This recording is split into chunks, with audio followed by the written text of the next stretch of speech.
Voilà, merci Bandeko Nyonso Balandia Vie et puis Presse Congo TV online chaîne Lokumu chaîne Malonga chaîne Oye la Rabino information ya solo chaîne Oye Kamamana Bobo Sem Love Mwana Mboka Lelo journaliste d'investigation CZ de la presse à Kiti Awa na maloué kana komina Ngalema koluka ndeko mwasi moko boye toyoko beta lisolo na ye ndeko wana bolanda abotana oncle na ye propre donc grand frère aîné ya maman na o maman na ya landi ndeko wana abotana ye mwana moko lelo la fille wana a poussé nya komi na deuxième ou première secondaire comme ça yango to kisina terrain bolanda événement bolanda lisolo o ndeko mwasi ye moko beti c'est du sérieux eza histoire montée eza histoire inventée eza histoire solo na tikeli bino moko bolanda boyoka ba détail et puis si passe pe mort bino bolanda émotion oyo ndeko mwasi alobi ye moko to kutena ndeko mwasi to kiti chez bango na lopango bana bango chez les parents place ndeko avandaka boyoka ndenga lobi na tiki bolanda check. Voilà, merci Bandeko Nyonso d'avoir branché na vie et puis Presse Congo TV online chaîne Bina Malonga chaîne Lokumu chaîne Oyo étendela ba invité tapis rouge chaîne Oyo pesaka bino ba information na temps réel chaîne Kambami na Bobo Sem Love Kolobolingo na émission to créer la bino 100% vérité cachée 100% vérité cachée ezali émission Oyo pesaka bino ba résultat et pesaka bino ba information exacte et na temps réel lelo lisolo na biso tongo to beta zanini les lisolo tongo to beta na 100% vérité cachée yendeko mwasi moko boye aza pembe na ngai mo se présenter to beta lisolo mo bino singa bino tout bozala vraiment branché boyoka lisolo to beta na ndeko ndeko ye moko ako se présenter pe boyeba sujet nini o to zolobela na tongo lelo ndeko mbote mbote papa kombono na kombono nga Belinda kombono Belinda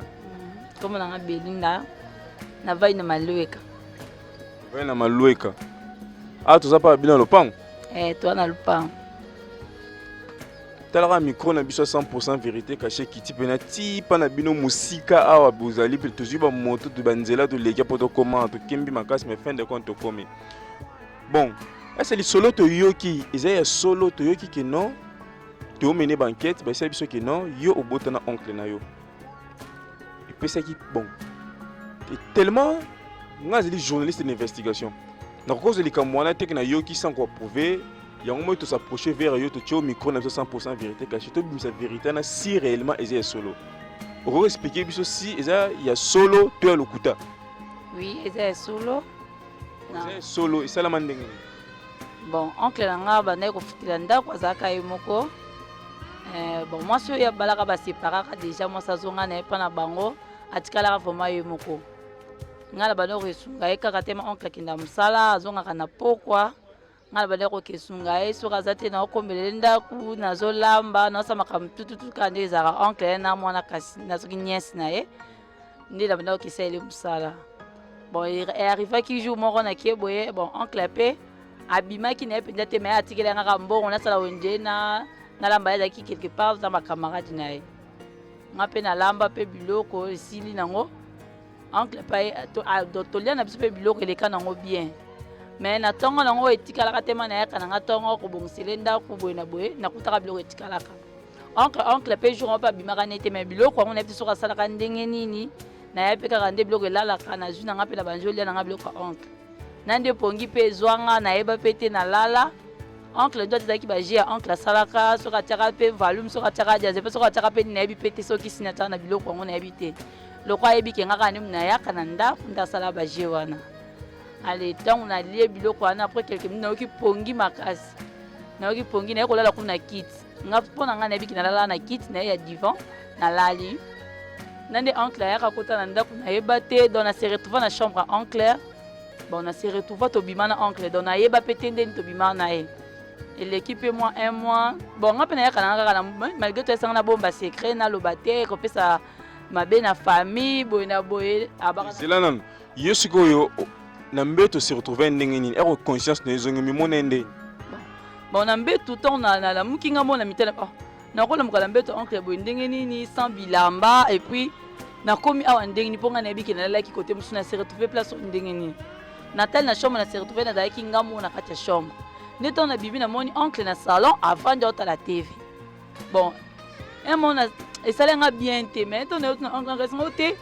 na mona kolala na salon olala ki bien te na kote ki nga suna tune bona lala ki na salon bien te bongo bilamba eza wapi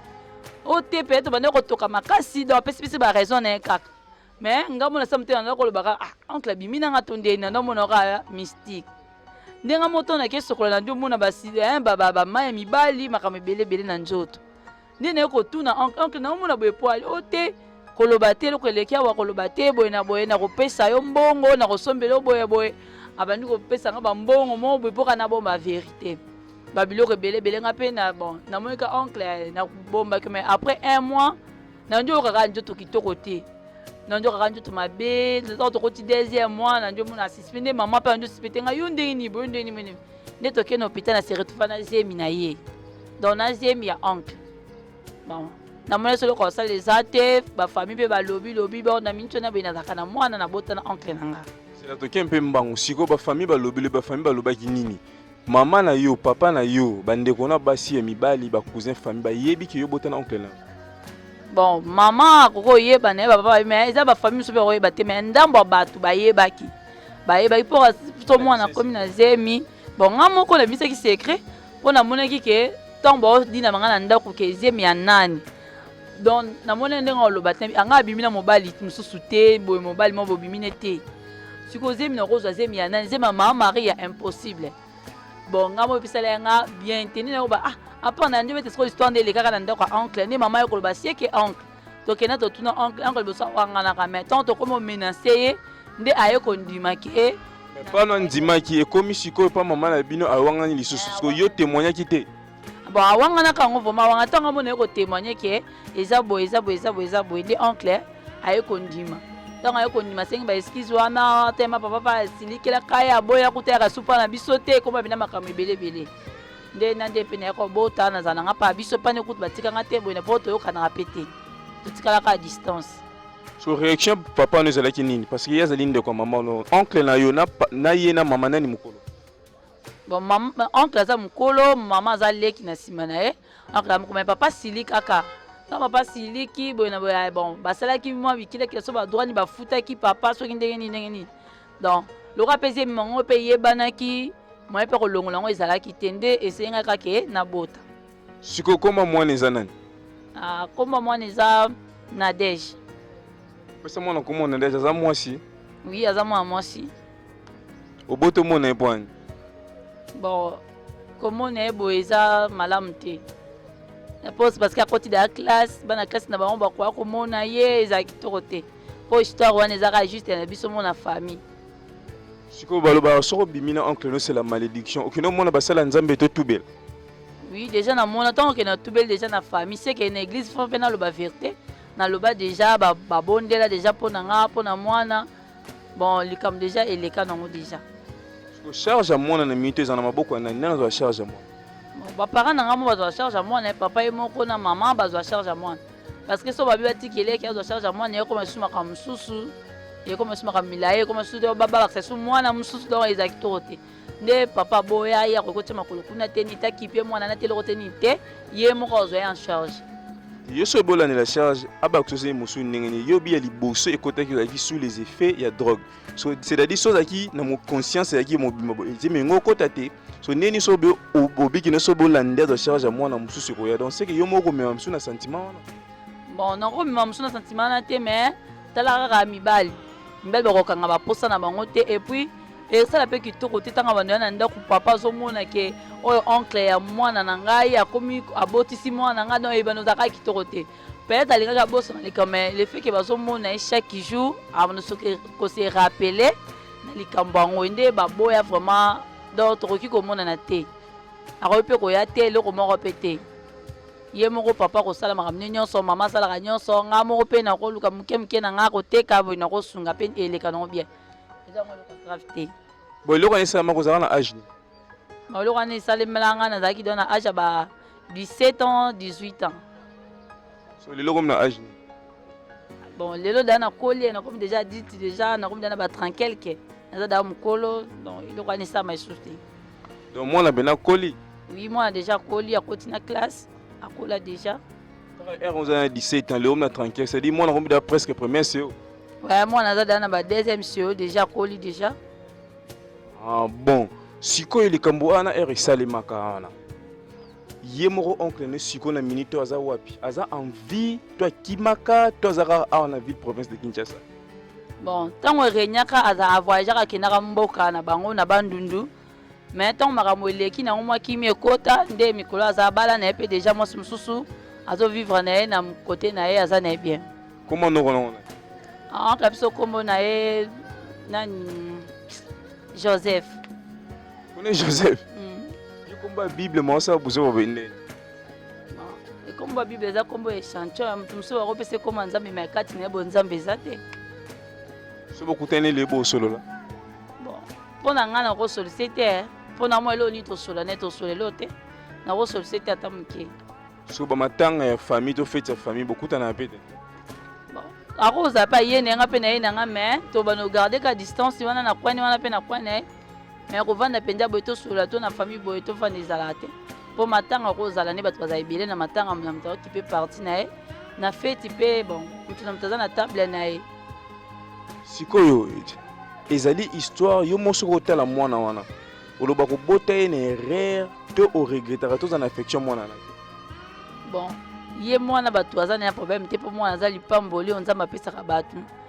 mais ko bon on regrette pour na beauté une erreur na se yo se ya volume so na se ya nini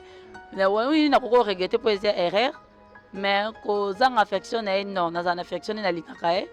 aza mutu aza na innocente ayebini makamte na yambaka ni mutema moko. So après boti da bana misusu poto mono zaka pa na bino boti da mwana bana misusu to mwana misusu après Nadej te après ye na boti mwana misusu te non te so zani poba ezali kambatant ezali kamanzambe so nzamba permettre nga na bala eza problème te est-ce lelo soko bali mobali misusu za courage bete na mbali noki Nadej na boti na noko na ngato bomba secret bon likambo nyonso ebombamaka nango te so déjà yebana déjà ebimaka peut-être mpe oncle wana peut-être abetela bacamarade ne vraiment nasala na vie na nga tala niasi na nga boye peut-être ye moko abetaka ngo bon nga mpe soki ke mobali wana aza na bonzambe nakoki kobetela histoire wana ndenge eleka akocomprendre nga parce que ayebi ke eza erreur eza mpe na se ya kwiti mo boye na se eloko moko boye bon na propre volonté boye esalemaka te nakobetela ye soki aza na bonzambe acomprendre nga akolekisa ngo mpe ekoma nango normal mais soki aza na bonzambe te wana ekokoze mwa problème ke mais nayebi te nzambe osalaka bon soki mobali wana mpe nde olobi bonzambe eza te alobi ke non ndeko nga na moi ngana tosuka awa esimba te bible epekisi kobima na ndeko na yo cousin papa mama c'est la malédiction na bo malédiction ekoya pa na ngai réaction na réponse na yo ezala nini mpa ndeko mobali wana parce que oza mwasi faut finir par kobala olobi comme déjà dans les trentaines faut bala bon nzambe ayebi ndenge abongisaka makambo na ye nzambe eza na lisumu moko te oyo aboya kolimbisa alimbisaka tous les sortes ya masumu na motu abomi motu ake alimbisi ye soti motu abomi motu boyebi ke motu aza criminel to motu aza boye mais aza na bacamarade oyo baza bacriminel te basolisaka ye